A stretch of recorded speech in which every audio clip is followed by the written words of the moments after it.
Hello students, beginning for विकुंज में आपका स्वागत है। आज का हमारा चैप्टर है chapter number 2 political science federalism. Federalism का ये पार्ट नंबर 2 है जिसमें आज हम डिस्कस करने वाले हैं हाउ इज़ फेडरलिज्म प्रैक्टिस्ड, कि मतलब किस तरीके से जो फेडरलिज्म है उसको किसी भी कंट्री में फॉलो अप किया जाता है। ठीक है, तो आज हम वो देखने वाले हैं। इससे पहले आपको बता चुके हैं कि किस तरीके से किसी भी कंट्री में जो फेडरलिज्म है वो कैसे होता है। That means 2 tyre of governments होती हैं जिसमें क्या पावर को क्या किया जाता है, शेयर किया जाता है। ऐसा ही इंडिया में भी किया गया था। और हम यहाँ पर अगर हम बात करें, क्योंकि अब हम इंडिया की ही बात कर रहे हैं, तो इंडिया में किस तरीके का फेडरलिज्म है जिसमें हमने देखा था कि जो इंडिया में जो टोटल नंबर ऑफ सब्जेक्ट्स हैं उनको 3 कैटेगरीज में बांटा गया है। Okay, union list, state list and concurrent list. तो अब हम अगर हम बात करें तो इंडिया में जो फेडरलिज्म फॉलो किया जा रहा है इसके सक्सेस के पीछे कारण क्या है।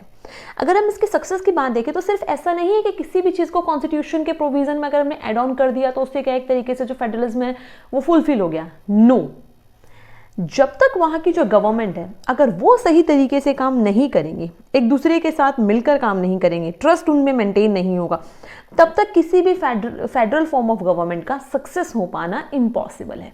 और इंडिया में भी अगर ये चीज़ पॉसिबल हो पाई है तो इसके पीछे सबसे बड़ा कारण यही है कि जो सेंटर एंड स्टेट है उनके बीच की जो एक म्यूचुअल अंडरस्टैंडिंग है, ट्रस्ट है, और साथ में चलकर काम करने की जो एक डिज़ायर है, उसने ही क्या किया है, हमारे कंट्री में जो फेडरलिज्म है उसको सही तरीके से फॉलो होने में हेल्प की है। बट ये सारी जो जर्नी है इतनी लॉन्ग ड्यूरेशन की, बड़ी इजी तो नहीं रही होगी। इन्होंने भी बहुत सारे चैलेंजेस फेस किए होंगे। तो ऐसे ही कुछ चैलेंजेस क्या है हमारी इंडियन पॉलिटिक्स ने फेस किए थे, जिसमें से कुछ क्या है आपके सामने। सबसे पहला चैलेंज था linguistic states, okay, then language policy and then centre state relations. Linguistic अगर हम बात करें स्टेट्स की तो दैट मीन्स वो स्टेट जिसको लैंग्वेज के बेस पे बनाया जाता है। लिंग्विस्टिक वर्ड ही किससे बनाया है, लैंग्वेज से। दैट मीन्स वो स्टेट जिनका जो फॉर्मेशन है वो किस बेस पे होता है, लैंग्वेज के बेस पे। तो जब हमारी कंट्री इंडिपेंडेंट हुई थी आफ्टर इंडिपेंडेंस अराउंड 1947 के समथिंग, काफ़ी ज़्यादा क्या नाम है, एक तरीके से ये लोगों को भरोसा दिलाया गया था कि हमारे कंट्री में क्या होगा, इन लैंग्वेज के बेस पे क्या है, स्टेट्स फॉर्म किए जाएंगे। ठीक है, तो ऐसा ही कुछ किया भी गया था। और सिर्फ ऐसा नहीं था कि लैंग्वेज के बेस पे स्टेट्स फॉर्म कर दिए, दैट्स इनफ, नहीं। ऐसा कारण था, क्या था करने के पीछे, कि इससे क्या होगा, एडमिनिस्ट्रेशन इजी हो जाएगा। ओके, नेक्स्ट 1950s के समथिंग क्या किया गया, कुछ स्टेट्स ऐसे बनाए गए जो किस बेस पे बनाए गए, लैंग्वेज, जियोग्राफिकल एंड कल्चरल जो डाइवर्सिटी थी उसके बेस पे, जिसके कि कुछ नाम क्या है आपके, नागालैंड, झारखंड, उत्तराखंड, ऐसे ही कुछ स्टेट्स हैं जिनको कि क्या किया गया था, फॉर्म किया गया था on the basis of language and culture, या फिर ये कह सकते हो जियोग्राफिकल बेसिस। ओके, ऐसा क्यों? क्योंकि अगर किसी भी कंट्री में, दैट मीन्स कि अगर मैं आपसे एक बात करूं, एक एग्जांपल है छोटा सा, कि अगर आपकी क्लास में अलग अलग लैंग्वेज को बोलने वाले स्टूडेंट्स हैं, कोई अभी तमिल बोले, कोई तेलुगु बोले, कोई कन्नड़ बोले, कोई हिंदी बोले, मराठी बोले, पंजाबी बोले, तो क्या सारे स्टूडेंट्स के लिए पढ़ना ईजी हो पाएगा? आई थिंक कि नो। उनके लिए इजी कब होगा, जब एक कॉमन लैंग्वेज उनके लिए यूज की जाएगी, चाहे वो पढ़ने के लिए या पढ़ाने के लिए। दैट मीन्स हो सकता है वो इंग्लिश हो या फिर वो हिंदी हो या फिर कोई भी। ओके, तो दैट मीन्स कि क्या है, कुछ कॉमन सिमिलैरिटी जो चीजें हैं उसको हमें देखकर क्या करना पड़ता है, चीजों की ग्रुपिंग करनी पड़ती है। तो यही एक क्या नाम है, छोटा सा एक्सपेरिमेंट था लिंग्विस्टिक स्टेट्स का। अब लिंग्विस्टिक स्टेट्स जब बनाने का जो प्रपोजल दिमाग में आया तो जो लीडर्स थे उनके दिमाग में कुछ फियर्स भी थे। उनको लगा अगर लैंग्वेज के बेस पे स्टेट्स बना दिए तो कहीं ऐसा ना हो कल जो इंडिया है वो लैंग्वेज के बेस पे डिवाइड भी हो जाए और इंडिया के क्या काफी सारे पार्ट्स हो जाएं। तो एक यूनिटी को लेकर खतरा लग रहा था उन्हें, बट ऐसा नहीं हुआ, बल्कि ये एक बहुत अच्छे रिजल्ट के तौर पे सामने आया। और वो रिजल्ट क्या था, हमारा कंट्री और ज्यादा क्या होकर यूनाइट होकर सामने आया, हमारे देश की जो एकता है वो और अच्छे तरीके से निकलकर सामने आई है। ठीक है, नेक्स्ट हमारा एक्सपेरिमेंट था language policy. Language policy that means कि हमारे कंट्री में क्या है, एक लैंग्वेज को बोलने वाला कोई भी ग्रुप ऐसा नहीं है जो मेजॉरिटी में हो। जैसे कि आपने बेल्जियम वाले केस में देखा था, उनमें 2-3 लैंग्वेज थी ना, तो उसमें या फिर श्रीलंका में था तो एक लैंग्वेज को मेजॉरिटी दे दी गई थी। लेकिन यहाँ पर ऐसा नहीं था। यहाँ पर अगर हम बात करें हिंदी की, तो हिंदी भी क्या है, एक तरीके से हमारी कंट्री की ऑफिशियल लैंग्वेज बनाई गई। लेकिन हिंदी को बोलने वाले भी सिर्फ कितने % लोग हैं, 40% लोग ही ऐसे हैं जो क्या बोलते हैं, हिंदी बोलते हैं। हमारे कंट्री की कोई भी लैंग्वेज नेशनल लैंग्वेज नहीं है। इसी तरीके से क्या किया गया, हमारे कॉन्स्टिट्यूशन ने अराउंड 22 लैंग्वेज को रिकग्नाइज्ड किया हुआ है। रिकग्नाइज्ड में क्या किया जाता है, जो लैंग्वेज सिमिलर सी है ना, दैट मीन्स वो किसी एक कॉमन भाषा से अगर वो निकली है लैंग्वेज से, तो उनको क्या कर दिया, एक ग्रुप में डाल दिया, उसको हम बोलते हैं शेड्यूल्ड लैंग्वेज। तो क्या है, 22 लैंग्वेज को क्या कहा गया, शेड्यूल्ड लैंग्वेज बोला गया, जिसमें से स्टेट्स को क्या कहा गया, आपके पास पूरी चॉइस है, आप कोई भी लैंग्वेज अपने स्टेट्स के लिए यूज कर सकते हैं। बट जब बात आएगी नेशन के काम की, तो उसमें क्या होगा, हिंदी का यूज ऑफिशियल पर्पस से किया जाएगा। ठीक है, स्टेट्स को चॉइस दे दी कि आप अपने काम क्या है अपनी लैंग्वेज में कर सकते हैं। बट 1965 में क्या हुआ, चीजें स्मूथली नहीं रही। जो इंग्लिश स्पीकिंग जो स्टेट्स थे, उन्होंने क्या डिमांड रेज की कि हमें तो हिंदी नहीं आती, तो आप हिंदी को ऑफिशियल लैंग्वेज कैसे रख सकते हैं सिर्फ, तो आपको क्या करना चाहिए, इंग्लिश को भी ऑफिशियल लैंग्वेज बनाना चाहिए। और इसका एक बहुत ज्यादा एक क्रिटिकल जो सिचुएशन है वो तमिलनाडु में देखने को मिलती है। जब आप हायर लेवल में पहुंचेंगे तो आपको ये पूरा केस आपको पढ़ने को मिलेगा कि किस तरीके की कंडीशन वहां पर डेवलप हुई थी। अभी आप सिर्फ इतना जान लीजिए कि इसके क्रिटिकल जो एक तरीके से सिचुएशन है वो तमिलनाडु में एस्टैब्लिश हुई थी। सबसे पहले समझ लीजिए कि लैंग्वेज के बेस पे स्टेट्स बनने वालों में क्या है, तमिलनाडु ही था जिसने डिमांड अपनी राइज अप की थी। तो 1965 में ऐसी डिमांड सामने आई और वहां पे बहुत ज्यादा वायलेंट एक्टिविटीज भी देखने को मिली थी, जिसके बाद से क्या है, इंग्लिश को भी ऑफिशियल लैंग्वेज बना दिया गया। तो आज हमारे कंट्री की दो ऑफिशियल लैंग्वेज है, Hindi as well as English. Clear. तो इस तरीके से क्या है, ये दो चीजें हमारे कंट्री में की गई। अगर यहां पर नहीं किया जाता ऐसा और श्रीलंका की तरह सिर्फ एक ही लैंग्वेज को मेजॉरिटी में रख दिया जाता और सारी इंपॉर्टेंस दी जाती, तो यहां पर भी आपको पता है ना क्या हो जाता, सिविल वॉर। ओके, तो नेक्स्ट हमारे पास क्या है, एक तरीके से जो हमारे पास चैलेंज था वो था सेंटर स्टेट रिलेशंस। अगर हम बात करें हमारे इंडिया की, तो हमारे इंडिया में जब इंडिया इंडिपेंडेंट हुआ था, दैट मीन्स आफ्टर 1947 इंडिया में सिर्फ एक ही पार्टी ऐसी थी। वो कौन सी थी, हमारी लाइक कांग्रेस पार्टी, जिसने बहुत लंबे टाइम तक क्या किया, as a ruling party India में रूल किया है। कोई और पार्टी नहीं थी। तो इसकी वजह से कई बार क्या देखने को मिला कि जो सेंटर गवर्नमेंट है वो क्या कर रही है, स्टेट गवर्नमेंट के कुछ अधिकारों को छीनने की कोशिश कर रही है। या फिर कई बार क्या करते थे, अगर इनको किसी स्टेट की गवर्नमेंट अच्छी नहीं लगती थी तो ये उसको कॉन्स्टिट्यूशनल अपनी पावर्स का यूज कर कर लाइक इमरजेंसी लगाकर वहां से उस गवर्नमेंट को डिसमिस करने की कोशिश करते थे। ठीक है, लेकिन 1990 में एक बहुत बड़ा चेंज आया कि यहां से क्या हुआ, मल्टी पार्टी सिस्टम शुरू हुआ, जिसके बाद अगर किसी एक पार्टी को मेजॉरिटी नहीं मिलती थी तो क्या फॉर्म होने लगी, कोएलिशन गवर्नमेंट फॉर्म होने लगी। कोएलिशन गवर्नमेंट मैंने आपको लास्ट टाइम बताया था कि क्या होता है, जब किसी एक पार्टी को मेजॉरिटी ऑफ वोट्स नहीं मिलते तो काफी सारी पार्टियां मिलकर गवर्नमेंट फॉर्म करती हैं, पार्लियामेंट्री गवर्नमेंट, जिसको हम क्या बोलते हैं, कोएलिशन गवर्नमेंट बोलते हैं। अब इससे एक बड़ा फायदा क्या हुआ कि रीजनल पार्टीज को भी सामने आने का मौका मिला, उनके व्यूज को भी इंपॉर्टेंस दी जाने लगी, और अगर तब भी कोई प्रॉब्लम आती थी तो हमारा जुडिशियल सिस्टम उस चीज में हेल्प करता था। तो इससे क्या हुआ, जो इंडिया है वो एक स्ट्रॉन्ग फेडरल कंट्री बनकर सामने आया था। तो ये क्या थे, कुछ मेन चैलेंजेस थे जो इंडियन पॉलिटिक्स ने क्या किए थे, आपके फेस किए थे। ओके, तो ये सारी चीजें क्या है, हमने इस टॉपिक के थ्रू समझने की कोशिश की है। अब हम अपना नेक्स्ट टॉपिक देखते हैं, डिसेंट्रलाइजेशन इन इंडिया। ओके, इस क्या नाम है टॉपिक के जस्ट बाद में आपको क्या है 22 जो शेड्यूल्ड लैंग्वेज है उनकी लिस्ट आपको मैं मेंशन कर दूंगी। आपको पता होना चाहिए कौन सी 22 शेड्यूल्ड लैंग्वेज हमारी कंट्री के अंदर यूज की जाती है। ठीक है, और हमने लिंग्विस्टिक स्टेट जो पढ़े हैं, आप खुद अपने आसपास देखने की कोशिश करना कि कौन कौन से ऐसे स्टेट्स हैं जो पहले नहीं थे।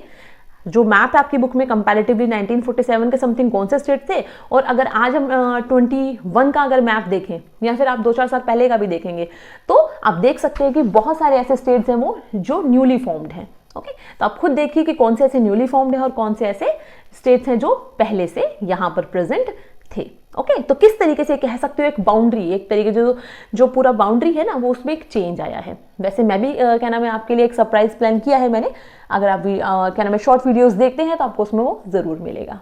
ओके, तो अब हम अपना नेक्स्ट टॉपिक देख लेते हैं, डिसेंट्रलाइजेशन।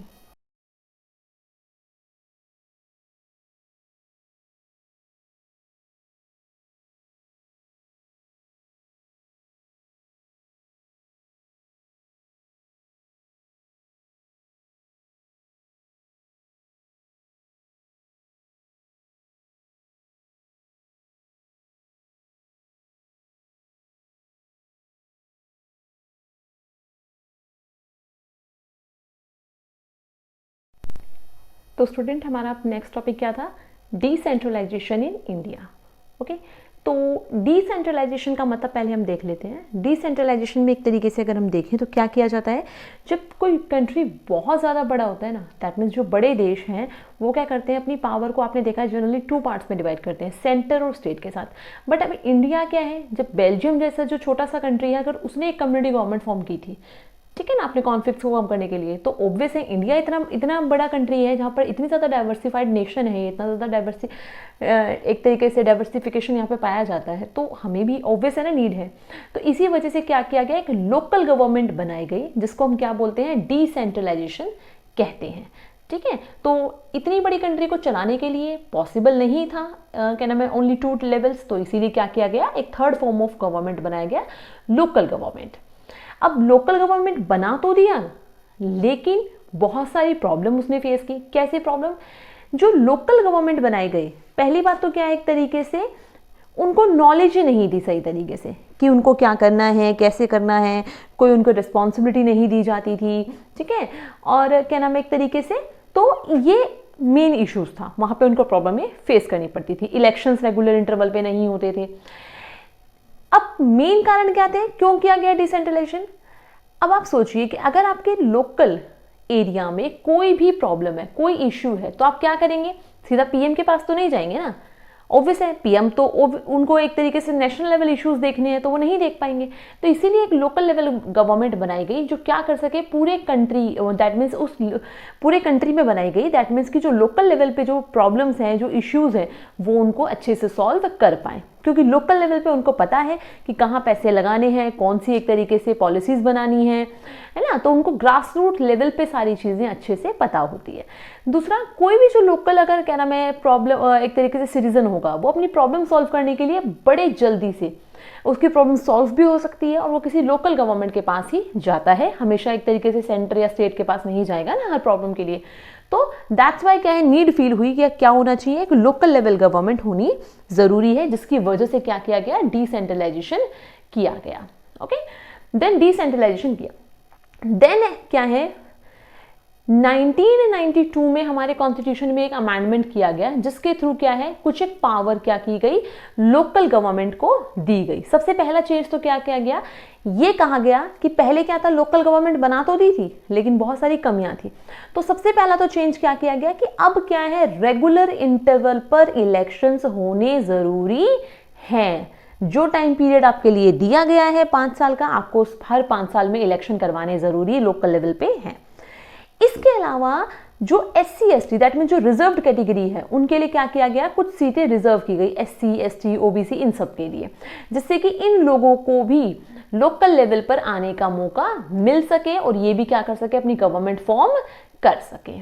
ठीक है, देन क्या किया गया, 1/3 जो सीट्स हैं वो किसके लिए, विमेंस के लिए रिजर्व की गई, जिससे कि वुमेन्स को क्या मिल सके, एक तरीके से आगे आने का मौका मिल सके और वो भी क्या कर सके, गवर्नमेंट फॉर्म कर पाए। नेक्स्ट, स्टेट का एक अलग इलेक्शन कमीशन बनाया गया, जिसकी रिस्पॉन्सिबिलिटी क्या दी गई कि आपको क्या करना है, रेगुलर इंटरवल पर इलेक्शन यहां पर कंडक्ट करने हैं। ओके, तो ये सबसे बड़ी रिस्पॉन्सिबिलिटी उनको दी गई। देन क्या किया गया, आदिवासी या फिर ट्राइबल लोगों को प्रोटेक्ट करने के लिए एक स्पेशल एक्ट पास किया गया था 1996 में, जिससे कि उनको क्या है, एक तरीके से इन सारी चीजों से अलग ना रखा जाए और उनको भी उनके कुछ अधिकार दिए जाए।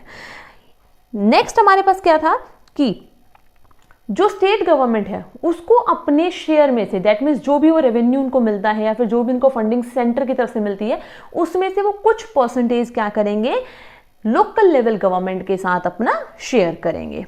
ठीक है, तो ये चीज की गई। और कॉन्स्टिट्यूशन के 11वें शेड्यूल में पंचायती राज के बारे में बताया गया कि कौन कौन से राइट्स पंचायती राज को दिए जाएंगे। ठीक है, तो नेक्स्ट अब जो है वो पंचायती राज के बारे में, दैट मीन्स कि जो लोकल सेल्फ गवर्नमेंट है ना, उसका स्ट्रक्चर कैसा होगा। 2 पार्ट्स में इसका स्ट्रक्चर डिवाइड है, rural areas and urban areas. अगर हम रूरल एरियाज की बात करें तो वहां पर क्या होता है, पंचायती राज होता है। दैट मीन्स क्या किया जाता है, जब बहुत सारे गांव को मिला दिया जाता है। ठीक है, आपको पता है गांव में क्या होती है, एक पंचायत होती है जिसमें क्या होते हैं 5 मेंबर होते हैं। जो 5 मेंबर उनको हम क्या बोलते हैं, पंच। जो मेंबर्स उनको क्या बोलते हैं, पंच। और उन 5 में जो उनका एक मेन हेड होता है उसको हम क्या बोलते हैं, सरपंच। तो ऐसे क्या किया जाता है, जब बहुत सारे गांव को मिला दिया जाता है तो उसे क्या बोलते हैं, ग्राम पंचायत। ठीक है, that means group of village को हम क्या बोलेंगे, ग्राम पंचायत। देन जब बहुत सारी ग्राम पंचायत को मिला दिया जाता है तो हमारी क्या बनती है, पंचायत समिति या फिर मंडल बनता है, ठीक है। एंड देन सारी पंचायत समितिस को जब हम मिला देते हैं तो क्या बनता है, जिला परिषद, जिसके अंदर सारे डिस्ट्रिक्ट हमारे कवर अप होते हैं, ठीक है। तो ये क्या किया गया, लोकल लेवल पे स्ट्रक्चर फॉर्म किया गया, जिसमें क्या कहा कि क्या है, एक तरीके से रेगुलर इंटरवल पे क्या है, जो पंचायती राज के जो इलेक्शन है जो पंचायत के वो होंगे, और इसको सुपरविजन करने का काम कौन करेगा, दैट मीन्स किसके सुपरविजन में होगा ये सारा जो पंचायत से रिलेटेड चीजें हैं, ग्राम सभा के सुपरविजन में सारी चीजें की जाएंगी, ठीक है। और जो जिला परिषद के जो हेड है उनको हम क्या बोलते हैं, मेयर बोलते हैं, जिनके पास लोकल लेवल से रिलेटेड सारी पावर्स दी गई है। ऐसा ही जो शहरों में अगर हम देखें, अर्बन एरियाज में भी सेम चीजें की गई, जिसको हम म्युनिसिपैलिटीज बोलते हैं। म्युनिसिपल काउंसिल्स क्या होती है, जो छोटे छोटे शहरों में, छोटे छोटे स्मॉल एरियाज में बनाई जाती है, उसको क्या बोलते हैं, म्युनिसिपल काउंसिल्स। और जो बड़े एरियाज में बनाई जाती है, बड़े बड़े शहरों में, उसको बोलते हैं म्युनिसिपल कॉर्पोरेशन, ठीक है। दैट मीन्स आपने देखा ना, म्युनिसिपैलिटीज के इलेक्शन यहाँ पे किए जाते हैं। तो इस तरीके से क्या किया गया, लोकल लेवल पे चीजों को इंप्रूव करने की कोशिश की गई। अब देखो हमारा इंडिया इतना बड़ा एक कंट्री है जिसमें कि अगर हम देखें तो जो लोकल लेवल गवर्नमेंट है ना, उसी से सिर्फ अगर हम कहें जो लीडर्स चुनकर जो सामने आते हैं ना, जो इलेक्शंस में, लाइक पंचायत और क्या नाम है आपके म्युनिसिपैलिटीज के थ्रू, ग्राम पंचायत, इनसे अराउंड 36 लाख जो लीडर्स हैं वो सामने आते हैं। सोचिए कुछ कंट्रीज हमारे वर्ल्ड में ऐसी है, इतनी तो उनकी पॉपुलेशन भी नहीं है जितने हमारे यहाँ से सिर्फ लोकल लेवल से लीडर्स सामने आते हैं। तो सोचिए कि ये कितना ज़्यादा एक तरीके से फ्रूटफुल हमारी कंट्री के लिए हो सकता है, इसका हमारी इतनी बड़ी कंट्री को, इतनी पॉपुलेटेड कंट्री को चलाने के लिए। तो दैट्स वाई क्या है, सारी चीज़ें क्या है, लोकल लेवल से रिलेटेड कॉन्स्टिट्यूशनली की गई, अमेंडमेंट किए गए और इसको सही तरीके से फुलफिल करने की कोशिश की गई है। कुछ एक प्रॉब्लम आई है जो कि आप आगे देखेंगे, ठीक है, क्या नाम है, नेक्स्ट चैप्टर्स में आप देखेंगे, इसमें नहीं। तो इसी के साथ आपका ये चैप्टर यहाँ पर कंप्लीट हो जाता है, खत्म हो जाता है। अगर आपने इस चैप्टर से रिलेटेड फर्स्ट वीडियो अभी तक नहीं देखी है तो आप जाइए और उसको ज़रूर देखिए, एंड देन इस वीडियो को भी पूरा देखिए, जिससे कि आपको ये चैप्टर बड़े ईजिली, बड़े आराम से पूरा चैप्टर समझ में आएगा। अपने दोस्तों के साथ भी इसको शेयर कीजिए, लाइक कीजिए एंड चैनल को सब्सक्राइब कीजिए, जिससे कि इस चैप्टर से रिलेटेड और भी, आपको पता ही है हर चैप्टर की तरह, प्रैक्टिस सेट, क्विक नोट्स, ये सारी चीज़ें भी आपको टाइमली मिल पाए। So good luck student and thanks for the watching.